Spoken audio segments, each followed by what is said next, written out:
بسم اللہ الرحمن الرحیم الرحمن علم القرآن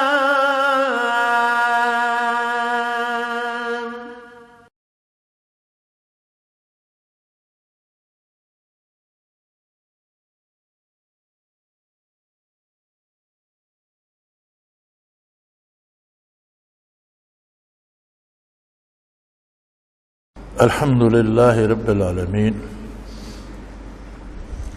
والصلاة والسلام علی حبیبہ محمد وآلہ وصحبہ اجمعین اعوذ باللہ من الشیطان الرجیم بسم اللہ الرحمن الرحیم وَإِذَا أُنزِلَتْ سُورَةٌ أَنْ آمِنُوا بِاللَّهِ وَجَاهِدُوا مَعَ رَسُولِهِ اسْتَأْذَنَكَ أُولُو الطَّوْلِ مِنْهُمْ وقالوا ذرنا نكن مع القاعدين رضوا بأن يكونوا مع الخوالف فطبع على قلوبهم فهم لا يفقهون لكن الرسول والذين آمنوا معه وجاهدوا بأموالهم وأنفسهم أولئك لهم الخيرات وأولئك هم المفلحون أعد الله لهم جنات تجري من تحتها الأنهار خالدين فيها ذالک الفوز العظیم اللہم سبحانک لا علم لنا الا ما علمتنا انک انت العلیم الحکیم مولاي صل وسلم دائما ابدا علی حبیبک خیر الخلق کلہم۔ اس سے پہلی آیہ کریمہ میں گزر چکا ہے کہ جو لوگ دعوی اسلام بھی رکھتے ہیں لیکن جانی اور مالی جہاد سے جی چراتے ہیں، ان کے بارے ارشاد ہوا کہ ان کے پاس اگر مال اور اولاد ہے، عہدے اور رتبے ہیں، دنیاوی مقام و مرتبے بھی ہیں، تو یہ چیزیں بھی ان کے لیے باعث عذاب ہیں۔ حالانکہ یہ منافقین جو تھے یہ دکھاوے کے لیے صحیح لیکن نمازیں پڑھتے تھے مسلمانوں کے ساتھ اور حضور صلی اللہ علیہ وسلم کی اقتداء میں بھی پڑھتے تھے، روزے بھی رکھتے تھے، بظاہر ارکان اسلام پہ عمل بھی کرتے تھے، لیکن اندر سے انہیں اسلام کی حقانیت پہ یقین نہیں تھا۔ اس کا پول اس وقت کھلا جب دنیاوی مفادات زد میں آئے۔ اب یہ جو قصہ یہاں چل رہا ہے یہ غزوہ تبوک کا ہے۔ تبوک میں بہت سی مشکلات تھیں۔ ایک تو یہ عالم تھا کہ گرمی زوروں پر، دوسرا عارضہ یہ تھا کہ سفر بہت لمبا تھا، سینکڑوں میلوں پہ تھا، تیسری یہ بڑی بات تھی کہ مقابلہ کیسر سے تھا، اور کیسر اس وقت دنیا کی سپر پاور تھا۔ دو ہی سپر پاور تھی اس وقت دنیا میں جنہیں دنیاوی زبان میں سپر پاور کہتے ہیں، کیسر اور کسریٰ۔ تو کیسر نے ارادہ کیا ریاست اسلامی پر حملہ کرنے کا، تو حضور اکرم صلی اللہ علیہ وسلم نے فیصلہ فرمایا مقابلہ سرحد پر ہوگا، ہم کیسر کی فوجوں کو مدینہ منورہ تک آنے کی اجازت نہیں دیں گے۔ چنانچہ حضور تبوک تشریف لے گئے۔ ایک بڑا عارضہ یہ تھا کہ پچھلے سال کھجوروں کی فصل اچھی نہیں ہوئی تھی اور اس سال بہت اچھی فصل تھی، لوگ قحط سالی کے مارے ہوئے تھے اور اس سال فصل بھی تیار تھی، گرمی بھی زیادہ تھی، سفر بھی لمبا تھا، مقابلہ بھی سخت تھا۔ تو وہ لوگ جو نماز روزے میں تو ساتھ دیتے رہے، جب جان اور مال کی قربانی کا وقت آیا تو بہانے کرنے لگے، جی نہیں اس گرمی میں اتنا سفر نہیں ہو سکتا۔ پھر دوسروں کو بھی رونے لگے، لا تحروا فی لال پھر ہر مت اتنی گرمی میں کیوں سفر اختیار کرتے ہو، مت جاؤ۔ دعویٰ ان کا ایمان کا تھا، ظاہری اعمال بھی مسلمانوں جیسے کرتے تھے، لیکن جب مالی اور جانی مفادات پہ زد پڑی تو پیچھے ہٹ گئے۔ اللہ کریم فرماتے ہیں کہ ان کی اموال اور اولاد یعنی دنیاوی سہولتوں پہ نہ جائیے، اللہ قادر ہے جو چیز دنیا میں آرام کے لیے ہوتی ہے وہ ایسا قادر ہے کہ چاہے تو اسی کو عذاب کا سبب بنا دیتا۔ ایک بندہ دوائی کھاتا ہے شفا کے لیے، لیکن اس سے اس کی موت ہو جاتی ہے۔ تو چیزوں میں تاثیر تو اس کے دست قدرت میں ہے، وہ خود بدل دیتا ہے۔ اگر زہر میں اس نے موت کی تاثیر رکھی ہے تو اس نے رکھی ہے، اگر کسی کے لیے زہر کو شفا کا سبب بنا دے تو بنا سکتا ہے۔ کتنے واقعات ملتے ہیں، حضرت خالد رضی اللہ عنہ کی کرامت مشہور ہے کہ انہوں نے زہر کا پیالہ پی لیا تھا اور کچھ نہیں ہوا، بلکہ اور صحت اچھی ہو گئی۔ کتنے اولیاء اللہ کے ذکر میں ملتا ہے کہ انہوں نے بسم اللہ الرحمن الرحیم پڑھ کر زہر کا پیالہ پی لیا، کوئی اثر نہیں ہوا بلکہ صحت اور ٹھیک ہو گئی۔ تو تاثیر تو وہ رکھتا ہے، مال اور اولاد کا ساری زندگی انسان لالچ کرتا رہتا ہے، لیکن فرمایا جو آپ کیا اتباع چھوڑ دیں گے، آپ کی اطاعت چھوڑیں گے، ان کے پاس مال اور اولاد بھی ہوگی تو وہ اللہ انہیں اسی سے عذاب دے گا، وہی ان کے لیے عذاب کا سبب بن جائے گا۔ ان کا مال اور ان کی اولاد ہی ان کے لیے رسوائی کا سبب بن جائے گی، ذلت کا سبب بن جائے گی۔ اور آج بھی کتنے ایسے لوگ ہیں جو اپنے مال و دولت کی وجہ سے رسوا ہو رہے ہیں اور دنیا بھر میں ان کی جگہ سائی ہو رہی ہے۔ کتنے لوگ ہیں جو اولادوں کے ہاتھوں تنگ ہیں اور نہ ان کی عزت بچتی ہے، نہ آبرو بچتی ہے، نہ آرام بچتا ہے۔ تو فرمایا اللہ کریم چاہتے ہیں کہ انہیں اسی کے ذریعے عذاب دیں۔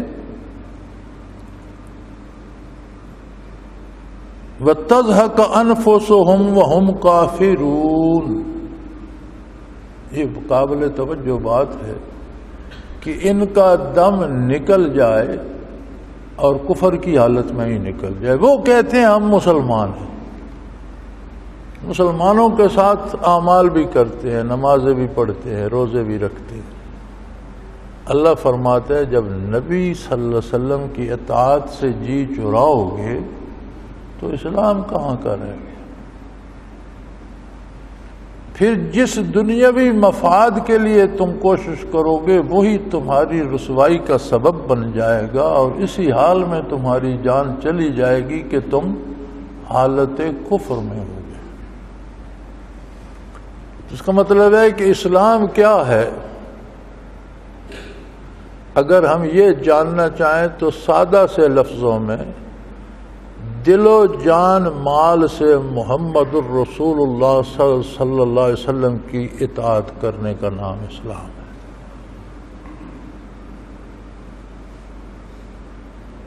جہاں اطاعت پیغمبر میں فرق آ گیا، باقی سارے ارکان پورے بھی رہیں، تو یہ ایک منفی کی جو ہے نشانی یہ سب کو منفی کر دے۔ بریکٹ کے اندر کتنی جمع ہو جائیں، بریکٹ کے باہر منفی ہو، جب بریکٹ کھلے گی سب منفی ہو جائیں۔ الجبرے کا اصول بھی ہے کہ اگر بریکٹ کے باہر منفی ہے تو اندر کتنی جمع ہے، اتنے بٹا اتنے جمع، اتنے بٹا اتنے جمع، اتنے بٹا اتنے جمع، اتنے بٹا، جب آپ بریکٹ کھولیں گے سب منفی میں تبدیل ہو جائیں۔ جہاں اطاعت پیغمبر میں عمدن کوتاہی آئے گی، جان بوجھ کر بندہ جان یا مال بچانا چاہے گا، یہ ایک عمل باقی ساری عبادات اور نظریات کو غارت کرنے کے لیے کافی ہے۔ فرمایا پھر ان کا حال تو یہ ہے، وَإِذَا أُنزِلَتْ سُورَةٌ أَنْ آمِنُوا بِاللَّهِ وَجَاهِدُوا مَعَ رَسُولِهِ، جب یہ حکم نازل ہوتا ہے کہ اللہ پر ایمان لاؤ،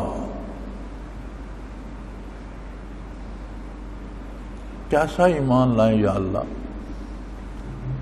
دعویٰ تو ہے ایمان کا کہ اللہ واحد ہے، لا شریک ہے، اللہ پر ایمان رکھتے ہیں، اللہ کے رسول کو مانتے ہیں، تمام نبیوں پہ ایمان رکھتے ہیں، تمام آسمانی کتابوں کو مانتے ہیں، آخرت پہ یقین ہے، فرشتوں پہ یقین ہے، حساب کتاب پہ یقین ہے، پھر کیا رکھیں؟ فرمایا نہیں، وجاہدوا مع رسولہ، اللہ کے نبی کے ساتھ مل کر جہاد کرو۔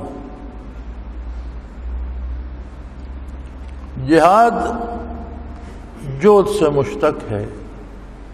جہد کے معنی ہوتا ہے اپنی سی کوشش کرنا، جو اپنے بس میں ہے وہ کوشش کرنا، یعنی جو مشن ہے نبی کریم صلی اللہ علیہ وسلم کا، ایمان و اعمال کی اصلاح، عقائد و اعمال کی اصلاح، اس مشن میں ہاتھ بٹاؤ، اس میں جان لگے لگا دو، مال لگے لگا دو۔ وجاہدوا مع رسول، اللہ کے رسول کے ساتھ مل کر جہاد کرو۔ اب یہ عجیب بات ہے کہ جس کے جو بس میں ہے وہی اس کا جہاد ہے۔ ضروری نہیں کہ سارے بندے محاذ پر ہی پہنچ جائیں، کوئی نہیں بھی جا سکتا، اس میں اتنی سخت نہیں ہے، لیکن وہ بات تو حق کی کر سکتا ہے۔ اپنے کردار، اپنے اعمال میں تو اتباع رسالت پناہی کو لا سکتا ہے۔ جتنا جس کے بس میں ہے وہ اپنی بھرپور کوشش کرے اللہ کے رسول کے اتباع کی، اللہ کے رسول کے کام میں اپنی تعاون کی، جتنا وہ کر سکتا ہے۔ جیسے حضور کا ارشاد ہے بلغوا عنی ولو آیا، او کما قال رسول اللہ صلی اللہ علیہ وسلم، کہ میرا ایک جملہ بھی کسی تک پہنچے تو وہ میری طرف سے آگے پہنچاؤ۔ یعنی جس کے پاس حضور اکرم صلی اللہ علیہ وسلم کا ارشاد فرمایا ہوا ایک جملہ پہنچا، وہ اس کے پاس حضور کی امانت ہے۔ نہ صرف یہ کہ اسے دل و جان سے مانے، اس پر عمل کرے، بلکہ اسے آگے بھی پہنچائے، دوسروں تک بھی پہنچائے۔ ان کا حال یہ ہے کہ جب یہ اس طرح کا حکم نازل ہوتا ہے کہ اللہ کو مانو، اللہ پر ایمان لاؤ، اللہ پر ایمان کیا ہے؟ رسول اللہ صلی اللہ علیہ وسلم کا جو کام ہے اس میں دل و جان سے شامل ہو جاؤ، مال سے جہاد کرنا پڑے کرو، جان دینی پڑے دو۔ استاذنوک اولو الطول منہم، پھر ان میں جو لوگ صاحب گنجائش ہیں، کر بھی سکتے ہیں، کرنا نہیں چاہتے، وہ آپ سے اجازتیں لینے لگ جاتے ہیں۔ جی میری بچی بیمار ہے، میں جہاد پر نہیں جا سکتا، میری اس ٹانگ میں درد ہے، جی میرے کمر میں درد ہے، میں نہیں جا سکتا، میرا اونٹ بیمار ہے، جی میرا گھوڑا گھر پہ نہیں ہے، جی بہانے بنانے لگتے ہیں، حالانکہ یہ صاحب حیثیت ہیں اور یہ اس کام کو کر سکتے ہیں۔ وقالوا ذرنا نکم مع القاعدین، اور اجازت یہ لیتے ہیں کہ ہمیں جو پیچھے رہ جائیں گے ان کے ساتھ بیٹھے رہنا دیجیے۔ رضوا بأن یکونوا مع الخوالف وطبع علی قلوبہم فہم لا یفقہون۔ بظاہر تو دنیا دار کی نگاہ میں تو یہ بڑی ہوشیاری کا کام ہے کہ دین کا دین بھی رہا، حضور علیہ الصلوۃ والسلام سے اجازت بھی لے لی کہ جی میں مجبور ہوں نہیں جا سکتا۔ فرمایا نبی کو تو دھوکہ دے سکتے ہو، اللہ کو دھوکہ کون دے گا؟ وہ تو جانتا ہے کہ تم جا سکتے ہو، تمہارے پاس وسائل ہیں، تم یہ کام کر سکتے ہو، لیکن یہ پیچھے رہ جانے والوں کے ساتھ رہ جانے پر راضی ہو گئے۔ رضو، یہ بڑے خوش ہیں کہ ہم سفر سے بھی بچ گئے، گرمی سے بھی بچ گئے، اپنا فصل بھی سنبھالیں گے، اور ایک بہت بڑے دشمن کے سامنے جانے سے اور مصیبت سے بھی بچ گئے۔ فرمایا اس عمل کے نتیجے میں وَطُبِعَ عَلَىٰ قُلُوبِهِمْ، ان کے دلوں پر مہر کر دی گئی ہے۔ فَهُمْ لَا يَفْقَهُونَ، اب ان میں کوئی سوجھ بوجھ ہی نہیں رہی، یہ بات سمجھ ہی نہیں سکتے، یہ اپنا نفع نقصان بھی نہیں سمجھ سکتے، یہ دنیا کو نفع کا سودا سمجھ رہے ہیں جو یہیں رہ جائے گی اور جو اپنے ساتھ بے شمار مصیبتیں لاتی ہے، اور آخرت جو نفع ہی نفع ہے اس کو چھوڑ رہے ہیں. یہ کون سی دانش مندی ہے، کون سی عقل مندی ہے؟ ہمارا مزاج یہ ہو گیا ہے، کوئی آیت اس طرح کی آتی ہے تو منافقین پر یا کفار پر چسپاں کر کے ہم بے فکر ہو جاتے ہیں، اور کوئی آیت انعام و اکرام کی آتی ہے تو خود کو اس میں شامل کرنا چاہتے ہیں. اصول یہ ہے کہ قرآنی آیات کا نزول بے شک خاص ہے لیکن حکم عام ہے، اور قیامت تک کے لیے یہی قرآن کتاب ہدایت ہے، سب کے لیے، تمام بنی آدم کے لیے. اب جو بھی جتنا بھی دین پر عمل سے جی چرائے گا، کرنا تو اس نے وہی ہے جو اس کے بس میں ہے، وہ اسی کا مکلف ہے. لا یکلف اللہ نفسا الا وسعها. جو کام کسی کے بس میں نہیں، اللہ اس کو اس کا مکلف ہی نہیں بناتے، اس کی تکلیف ہی نہیں دیتے. اب جو اس کے بس میں ہے اس میں سے اگر ظاہری دنیا داری کے لیے عبادتیں وظیفے سب کرتا ہے، لیکن جب جان دینے یا مال دینے یا تکلیف اٹھانے کی باری آتی ہے تو معذور بن جاتا ہے، اجازتیں لینے اور بہانے بنانے لگتا ہے. تو فرمایا یہ ایک عمل اس کے دل پر مہر کر دینے کے لیے کافی. دل پر مہر کا کیا ہوتا ہے؟ فرمایا سمجھ الٹ جاتی ہے. اب دنیا جو آتی ہے تو اپنے ساتھ بے پناہ پریشانیاں لاتی ہے، اور جسے جمع کرتے رہے تو آپ کو چھوڑ کر چلے جانا ہے. اس کے لیے تو محنت اور مجاہدہ کرتا ہے، رسوائیاں برداشت کرتا ہے، ذلتیں اٹھاتا ہے. اور آخرت جس میں نفع ہی نفع ہے اسے چھوڑ دیتا ہے. تو سمجھ الٹ گئی نا کہ منافع کی چیز کو چھوڑ دیا اور نقصان کی چیز کو جفا مار کے ساری عمر اس میں صرف کر دی. تو ہمیں ان آیات مبارکہ کو اپنے حالات زندگی پہ نافذ ہوتا ہوا دیکھنا چاہیے کہ میں کیا نماز روزے میں تو بڑی پھرتی دکھاتا ہوں، کہیں حلال حرام کی پرواہ بھی کرتا ہوں. کیا میں عبادات تو بڑی کرتا ہوں، اللہ کی راہ میں ایثار کا وقت آئے تو میں کر سکتا ہوں. کیا راہ خدا میں جان دینی پڑ جائے، اللہ کی راہ میں جان دینی پڑ جائے تو میں دے سکتا ہوں. ہمارا عالم تو یہ ہے کہ ہم تو یہ دعا مانگتے ہوئے ڈرتے ہیں کہ یا اللہ مجھے بھی شہادت دے دے. اندر سے دل سے ٹٹول کے دیکھا جائے نا تو شہید ہونا تو دور کی بات ہے. میرے خیال میں تو اکثریت ہم میں ان لوگوں کی ہے، ہم سارے ایسے ہیں کہ شاید ہم تو اپنے لیے شہادت کی تمنا بھی نہیں کر سکتے. اور راہ حق میں مال خرچ کرنا، آدمی کو دو ہی لالچ ہوتے ہیں، یا زندگی کا یا مال کا. فرمایا جب انہیں اپنا آرام، اپنا مال اتباع رسالت سے عزیز ہوا تو ہم نے ان کے دلوں پر مہر کر دی. اب یہ بات سمجھ ہی نہیں سکتے.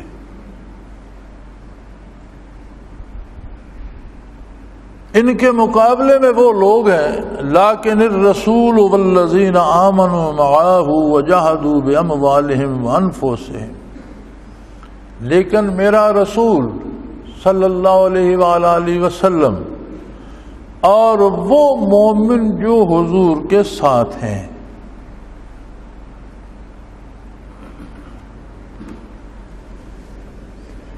حضور صلی اللہ علیہ وسلم کے ساتھ کیسے ہیں؟ اور کیا وہی لوگ ہیں جو عہد نبوی میں تھے؟ نہیں. قیامت تک آنے والوں میں جو لوگ حضور اکرم صلی اللہ علیہ وسلم کے ساتھ ہیں، یعنی آپ کی اطاعت میں جان و مال ہارنے کو بھی تیار ہے.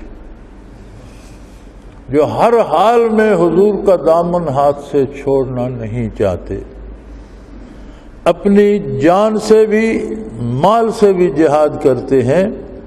اولئک لہم الخیرات، سب بھلائیاں ان کے لیے، سارے منافع ان کے لیے ہیں، سب اچھائیاں ان کی خاطر ہیں۔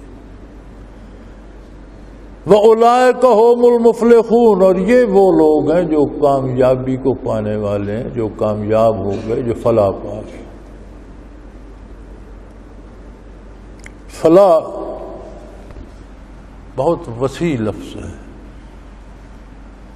فلاح سے مراد ہے کہ ہم جانی طور پر بھی بھلائی پائیں، مالی طور پر بھی بھلائی پائیں، اولاد سے بھی بھلائی پائیں، معاشرے سے بھی بھلائی پائیں، زندگی سے بھی بھلائی پائیں، اور اگر موت آ جائے تو موت سے بھی بھلائی حاصل کریں، برزخ میں جائیں تو ہمیں بھلائی ملے، عرصہ معاشر قائم ہو تو ہمیں بھلائی نصیب ہو، اور لوگ حساب کتاب کر کے فارغ ہو کے جائیں تو ہمیں بھلائی نصیب ہو اور ہم اللہ کی جنت میں پہنچ جائیں۔ فلاح سے مراد ہے کہ آج کی سانس سے لے کر قیامت کو جنت کے داخلے تک ہر جگہ کامیابی نصیب ہوتی جائے، اسے فلاح کہتے ہیں۔ آپ کو نماز کی طرف جو بلاتا ہے تو وہ یہی اعلان کرتا ہے، حیا علی الصلاۃ، آؤ نماز کی طرف، حیا علی الفلاح، آؤ بھلائی سمیٹ لو۔ تو فلاح اور بھلائی سے یہ مراد نہیں ہے کہ ایک جگہ تو نفع ہو گیا دوسری جگہ نقصان ہو گیا تو پھر بھلائی کیسی رہی؟ فلاح کہاں سے، کامیابی کون سی رہی؟ کامیابی سے مراد یہ ہے کہ دم حاضر سے لے کر دخول جنت تک ہر مرحلے پر کامیاب ہوتا چلا جائے۔ تو فرمایا یہ کون لوگ ہیں؟ یہ وہ لوگ ہیں والذین آمنوا معہ، جو میرے رسول کے ساتھ فدا ہو گئے، جنہوں نے دامان رسالت تھاما، فرمایا اب کچھ بھی ہو جائے اسی دامن کے ساتھ وابستہ رہیں گے۔ مال آئے اللہ کی مہربانی، مال جائے اللہ قبول فرما لے، جان بچے الحمدللہ، جان جائے اللہ قبول فرما لے، یہ دامن ہاتھ سے نہیں چھوڑیں گے جو معیت رسول کو اختیار کرتے ہیں۔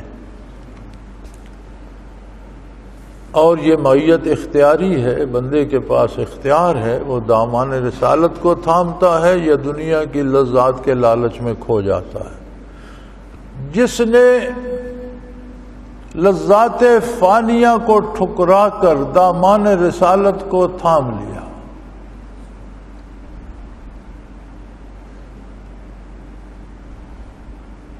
اولئک لہم الخیرات، سب بھلائیاں ان کے لیے ہیں، واولئک ھم المفلحون، اور یہ وہ لوگ ہیں جنہوں نے فلاح پا لی۔ یہ وہ لوگ ہیں اعد اللہ لہم جنات تجری من تحتہا الانہار خالدین فیہا، یہ وہ لوگ ہیں جن کی خاطر اللہ نے جنت بنائی ہے۔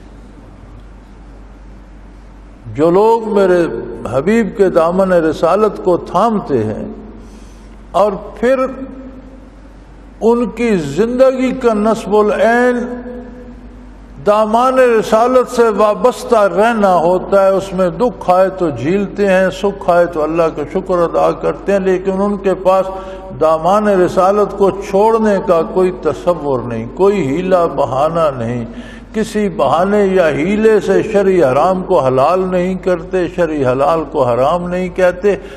جو فرما دیا اللہ کے رسول نے بعین ہی انہی الفاظ کی روشنی میں اس پر عمل کرنا اپنی زندگی کا نصب العین بنا لیتے ہیں۔ فرمایا یہ لوگ جیت گئے، انہی لوگوں کے لیے تو میں نے جنت بنائی ہے۔ دیکھیں اللہ کریم کا ارشاد فرمانے کا انداز نرالا ہے۔ یہاں یہ نہیں فرمایا میں ان لوگوں کو جنت میں لے جاؤں گا، فرمایا جنت بنائی ان کے لیے، اعد اللہ لہم، ان کی خاطر تو اللہ نے تعمیر کی ہے جنت جس کے تابع نہریں چلتی ہیں اور جس میں یہ ہمیشہ ہمیشہ ہمیشہ رہیں۔ فرمایا ذالک الفوز العظیم، یہ بہت بڑی کامیابی ہے، یہ بہت بڑی جیت ہے کہ کوئی اس دار دنیا سے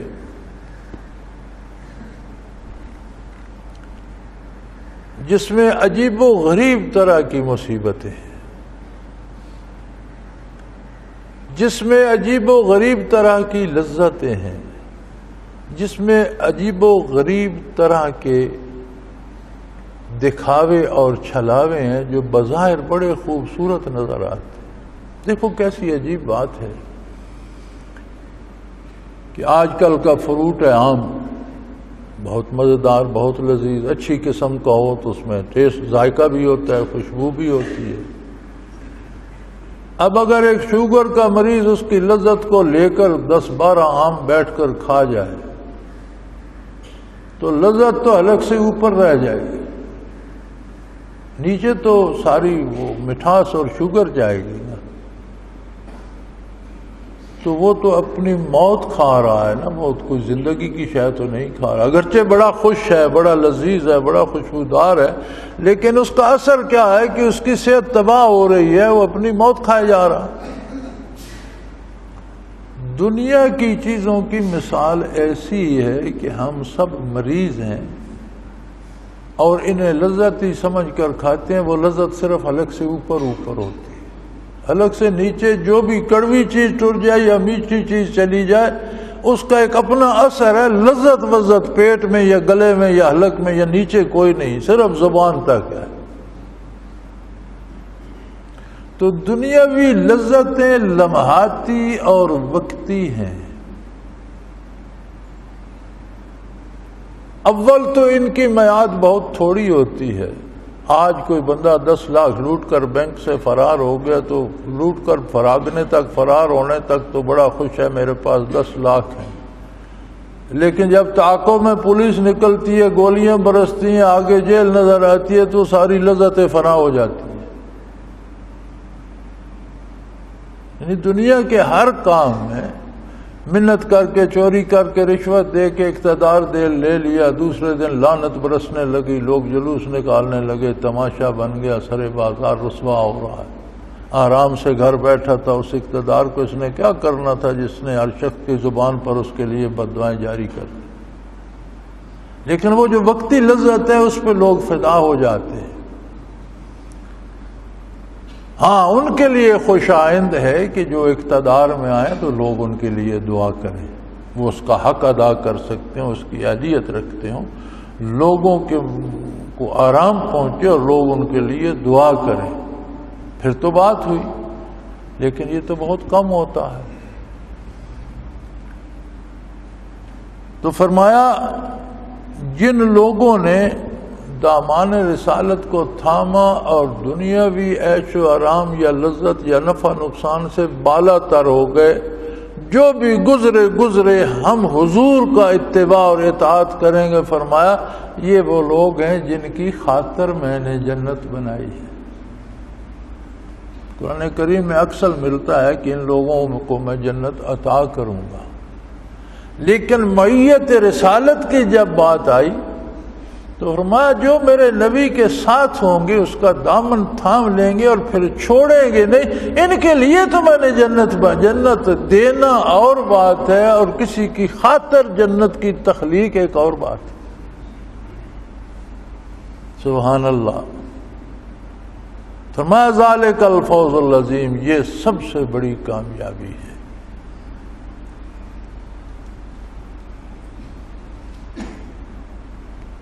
وجعل المعذرون من الاحراب ليؤذن لهم وقعد الذين كذبوا الله ورسوله سيصيب الذين كفروا منهم عذاب عليم۔ فرمایا یہ صرف مدینہ منورہ کی آبادی سے نہیں بلکہ ارد گرد کے دیہات سے بھی آپ کے پاس ایسے لوگ آئے، صحرا نشینوں سے بھی آپ کے پاس ایسے لوگ آئے جو اجازت طلب کر رہے ہیں کہ جی ہمیں معاف رکھا جائے، ہماری یہ مجبوری ہے، میری بیٹی بیمار ہے، میرے پاس فرصت نہیں ہے، میں سفر نہیں کر سکتا، مجھے اجازت دی جائے۔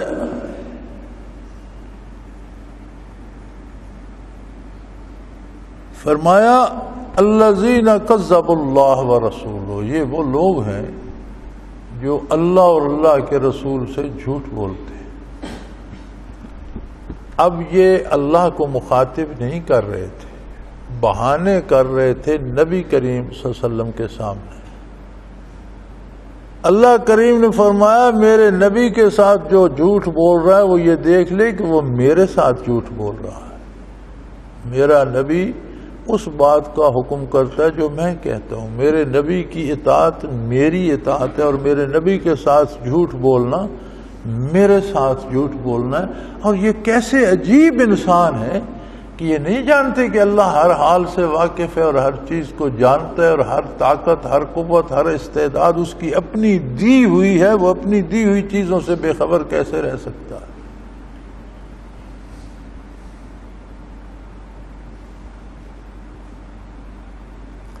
ان میں سے جو اسی بات پر رہیں گے اور مر جائیں گے، جو آخر تک جمے رہیں گے، تو یہ بات تو کفر ہے۔ سَيُصِيبُ الَّذِينَ كَفَرُوا مِنْهُمْ عَذَابٌ أَلِيمٌ۔ اگر یہ بھی اس کا کرم ہے کہ یہاں بھی توبہ کا دروازہ کھلا چھوڑ دیا کہ یہ سب کرنے کے بعد بھی خلوص دل سے توبہ کریں اور اطاعت پیغمبر کو اپنا لیں تو میں نے بھی معاف کر دوں گا، لیکن آخر تک اسی پر جمے رہے تو پھر دیکھ لو یہ کفر ہے۔ ان میں سے جو کافر رہے ان کو بہت ہی دردناک عذاب پہنچے گا۔ یعنی بہانہ بازی رسول اللہ صلی اللہ علیہ وسلم کے ساتھ، اور جس کام کی استعداد ہو کر سکتا ہو لیکن اس میں شریعت پر عمل نہ کرے۔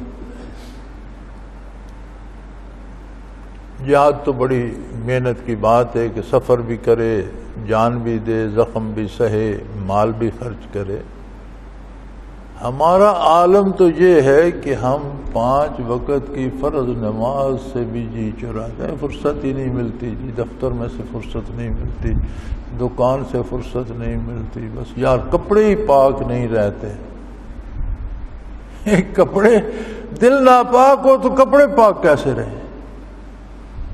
دل پاک ہو تو کپڑے بھی پاک رکھے جا سکتے۔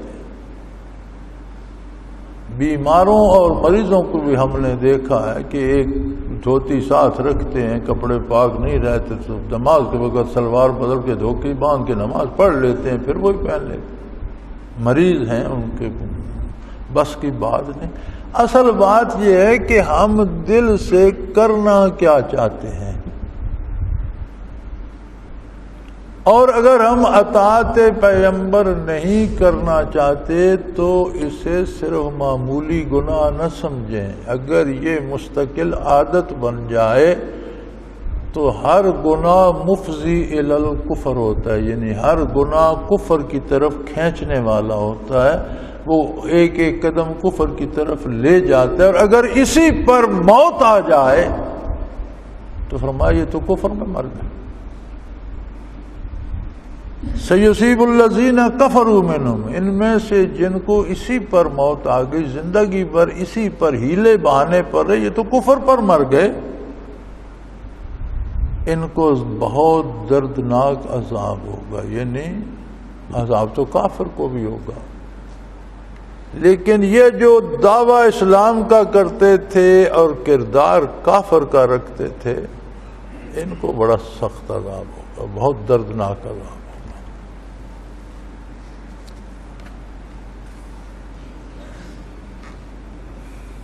ہاں کچھ لوگ ایسے ہیں جو واقعی معذور ہیں، جسمانی صحت کے حساب سے معذور ہیں، مالی وسائل کے حساب سے معذور ہیں، اور ایسی کوئی مجبوریاں ہیں کہ وہ حاضر نہیں ہو سکتے۔ فرمایا لیس علی الضعفاء وعلی المرضى وعلی الذین لا یجدون ما ينفقون حرج اذا نصحوا للہ ورسولہ وما علی المحسنین من سبیل واللہ غفور الرحیم۔ فرمایا اللہ کریم کسی پر جبر نہیں کرتے، ہر ایک کو طاقت، صحت، استعداد، مال، دولت خود اللہ نے دی ہے، اگر واقعی کوئی معذور ہے ساتھ نہیں چل سکتا تو اس پر کوئی جرم نہیں ہے. واقعی کوئی مریض ہے یا کوئی بے سر و سامان ہے، اس کے پاس نہ سواری ہے، نہ اسلحہ ہے، نہ راشن ہے، وہ نہیں جا سکتا، ان پر کوئی حرج نہیں ہے. لیکن تب تک کوئی حرج نہیں ہے اذا نصحوا للہ ورسولہ، جب تک وہ اللہ اور اللہ کے رسول کے ساتھ خلوص قائم رکھیں. معذور بھی ہے تو اس کے دل میں درد ہو اس بات کا کہ کاش یہ عذر نہ ہوتا اور میں حضور کے ہم رکاب جانے کے شرف حاصل کرتا. بیمار بھی ہے تو اس کی آنکھوں سے آنسو تو ٹپکیں کہ کاش میرے صحت ٹھیک ہوتی، میں بھی اس سعادت سے بہرہور ہوتا، میں بستر پر ایڑیاں رگڑنے کی بجائے میدان جنگ میں شہید ہوتا اور حضور میرا جنازہ پڑھا دیتا. اذا نصحوا للہ وللرسول، ہاں اللہ اور اس کے رسول کے ساتھ خلوص تو رکھتے ہوں کم از کم. وما علی المحسنین من سبیل، اور جو لوگ دل کی گہرائی سے اطاعت رسالت پہ جاور کرنا چاہتے ہیں، فرمایا ان پر کسی کو کوئی اعتراض نہیں. اللہ ان کی کمزوریوں سے واقف ہے، وہ جانتا ہے کہ اس کے بس میں نہیں، میں نے اسے وسائل نہیں دیے، ورنہ اس کے پاس جو کچھ ہے یہ بارگاہ رسالت میں نچھاور کرنے کو تیار ہے. واللہ غفور الرحیم، اس لیے کہ اللہ سب سے بڑا بخشنے والا، سب سے بڑا رحم کرنے والا.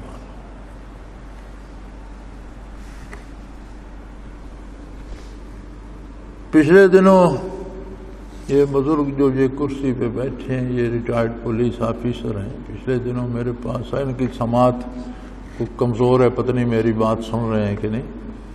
پچھلے دنوں میرے پاس وہاں دفتر میں بیٹھ رہے تو کہنے لگے جی میں قرآن کریم پڑھتا ہوں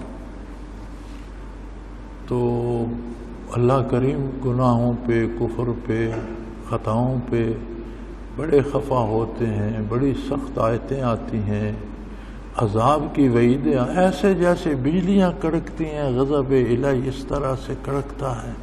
لیکن آخر میں جب پہنچتے ہیں تو اللہ پھر صلح کر لیتے، کہتے ہیں اچھا یار جو کچھ بھی کیا توبہ کر لو، معاف کر دو. واقعی میں نے ان کی بات پہ غور کیا. اب یہاں ایمان کا دعویٰ رکھنے والے بظاہر مسلمانوں جیسے اعمال کرنے والوں نے بھی جب حضور کی معیت میں جانے سے جی چرایا تو اللہ نے فرما دیا یہ کافر ہیں اور انہیں دردناک عذاب ہوگا، اور ان کا مال بھی ان کے لیے عذاب کا سبب بنے گا، ان کی اولادیں بھی ان کے لیے سزا کا سبب. یہ سارا کچھ کہنے کے بعد پھر گنجائش رکھ دی کہ اگر توبہ کر لیں تو میں انہیں بھی معاف کر دوں. اسی پر مر نہ جائیں، اگر اسی پر مر گئے تو پھر کفر پر مر گئے. یہ جان مال دینا تو بڑی دور کی بات ہے. میرے جو بھائی نماز پنجگانہ کے لیے وقت بھی نہیں دے سکتے وہ جان مال کب دیں گے؟ یہ تو سوچنے کی بات ہے کہ ہم آخر کیسے مسلمان ہیں، ہم کیا کر رہے ہیں. اگر ہمارے پاس دکان ہے تو دوسروں کو لوٹ لینا چاہتے ہیں، اگر ہم گاہک ہیں تو دو چیزیں قیمتاً خریدتے ہیں، تیسری چوری اٹھا لینے کی کوشش کرتے ہیں. یار کیا کر رہے ہیں ہم؟ کون سا پہلو ہمارا ہے جس پر ہمیں یہ فخر ہو کہ ہم مسلمان بھی ہیں؟ اخلاقیات، ایک دوسرے کی عزت و آبرو، کون سی عادت ہماری ایسی ہے، کون سی معاشرے میں وہ بات ہے، کس بات پہ ہم، کس برتے پہ ہم خوش ہیں؟ ہم نے یہ سمجھا ہوا ہے کہ آدمی مر گیا 10 مولویوں کو حلوہ کھلاؤ اور اس کی قبر پر ختم پڑھا دو وہ بخشا گیا. نہیں، ایسے نہیں ہوتا.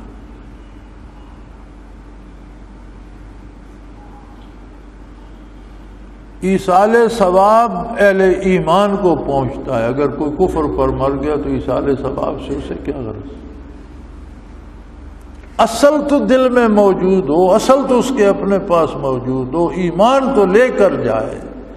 اور ایمان اس جذبے کا نام ہے جو خلوص دل سے اطاعت رسول کا ہو. اللہ کریم کو مانے گا، آخرت کو مانے گا، فرشتوں کو مانے گا، حساب کتاب کو مانے گا، انبیاء کو مانے گا، اللہ کی کتابوں کو مانے گا، تب ہی رسول اللہ صلی اللہ علیہ وسلم پر ایمان کامل ہوگا. اور رسول اللہ صلی اللہ علیہ وسلم کے ساتھ وہ تعلق ہو کہ دنیا کا سب کچھ لٹ جائے، دامان رسالت نہ چھوٹے، یہ فیصلہ اس کے دل کا ہو تو اللہ فرماتا ہے اس سے کچھ بھی نہ ہو سکے میں اسے سرفراز کروں گا. معذور ہے تو میں نے اسے طاقت نہیں دی، پیسہ خرچ نہیں کر سکتا تو میں نے اسے نہیں دیا، اس کے پاس ہوتا تو لوٹا دیتا. جان اگر اس کے پاس وسائل ہوتے تو حضور کے قدموں میں نچھاور کر دیتا، نہیں جا سکتا تو معذور ہے. اگر وہ معذور ہے، اس کے دل کا یہ فیصلہ ہے تو اس فیصلے پر بھی میں اسے آخرت میں سرفراز کر دوں. لیکن اگر دلی فیصلہ ہی اس کے خلاف ہو، اتباع رسالت کی کوئی اہمیت ہی نہ ہو،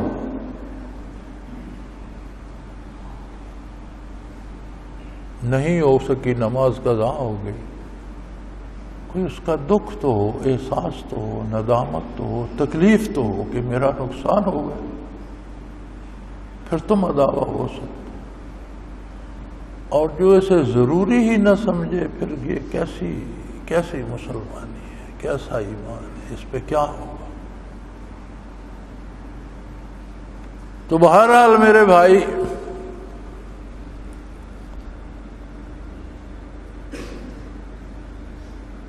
دو باتیں ما حاصل ہیں ان سب آیات کا. اذا نصحوا للہ ورسولہ، اللہ اور اللہ کے رسول کے ساتھ کھڑے ہیں، ہیرا پھیری ایج پیش نہیں، کھڑے خلوص دل سے اللہ کی اور اللہ کے حبیب کی اطاعت کا جذبہ ہو. اور ما علی المحسنین من سبیل، جو کام بھی کریں، احسان ہوتا ہے جو کام کیا جائے اس میں خلوص ہو. نصح ہوتا ہے جو نیت و ارادہ ہے اس میں خلوص ہو، کہ دلی ارادوں سے بھی مخلص ہو اور جو کام بھی کرے اس میں بھی اللہ اللہ کے رسول کی اطاعت کا جذبہ پورے خلوص سے کار فرما ہو. فرمایا ایسے لوگوں کو کوئی پرواہ، ان پر کوئی گرفت نہیں ہے. اللہ بہت بڑا بخشنے والا، بہت بڑا رحم کرنے والا ہے. اس کے ساتھ کا کوئی دوسرا ایسا نہیں ہے جو اتنی بخشش کر سکے، جو اس قدر رحم، وہ واحد و لا شریک ہے اور اس کی بخشش بہت وسیع ہے. کسی کے گناہ اس کی بخشش کو عاجز نہیں کر سکتے. شرط یہ ہے کہ مرنے سے پہلے میرے نبی کے ساتھ عہد وفا باندھ لے اور خلوص دل سے باندھ لے. وآخر دعوانا ان الحمد للہ رب العالمین. اللہ اللہ اللہ اللہ اللہ اللہ اللہ اللہ. حضرت امیر محمد اکرم آوان مد ذلہ العالی دارالعرفان منارہ ضلع چکوال میں سالہ سال سے قرآن و حدیث کے اوپر خطابات کر رہے ہیں اور سلسلہ نقشبندیہ اویسیہ کے مطابق لوگوں کو ذکر الہی کی تربیت دے رہے ہیں. وہ قرآن پاک کی تفسیر ترتیب وار بیان کر رہے ہیں. تفسیر قرآن کو وہ موجودہ ملکی اور بین الاقوامی حالات کے مطابق بیان کرتے ہیں. موٹر وے سے کلر کہار کے انٹرچینج سے نکلتے ہوئے کلر کہار کی جھیل سے ہوتے ہوئے میانی، بوچھال اور نور پور سے گزرتے ہوئے دارالعرفان منارہ پہنچ سکتے ہیں. حضرت امیر محمد اکرم آوان نے بچیوں اور بچوں کی دینی اور دنیاوی تعلیم کے لیے سقارہ اکیڈمی کے نام سے ایک درسگاہ بھی قائم کی ہے، جس کا افتتاح ملک پاکستان کے صدر جنرل محمد ضیاء الحق نے اپنے دست مبارک سے کیا تھا۔ وہ تمام احباب جو اسلام کی طلب رکھتے ہیں ان سے گزارش ہے کہ دارالعرفان منارہ ضلع چکوال میں امیر محمد اکرم آوان صاحب کے خطابات سے مستفید ہوں۔ وہ ہر جمعے کو نماز سے پہلے بیان فرماتے ہیں۔ ہر ماہ کی پہلی اتوار کو ماہانہ اجتماع ہوتا ہے جس میں آپ خصوصی خطاب فرماتے ہیں اور پاکستان کے چاروں صوبوں سے احباب اس اجتماع میں شرکت کرتے ہیں۔ اس کے علاوہ یہاں سال میں 2 مرکزی اجتماعات بھی ہوتے ہیں، ایک رمضان المبارک میں اعتکاف کا اجتماع اور دوسرا جولائی اور اگست میں 40 دن کا اجتماع ہوتا ہے جس میں روحانی تربیت کی جاتی ہے۔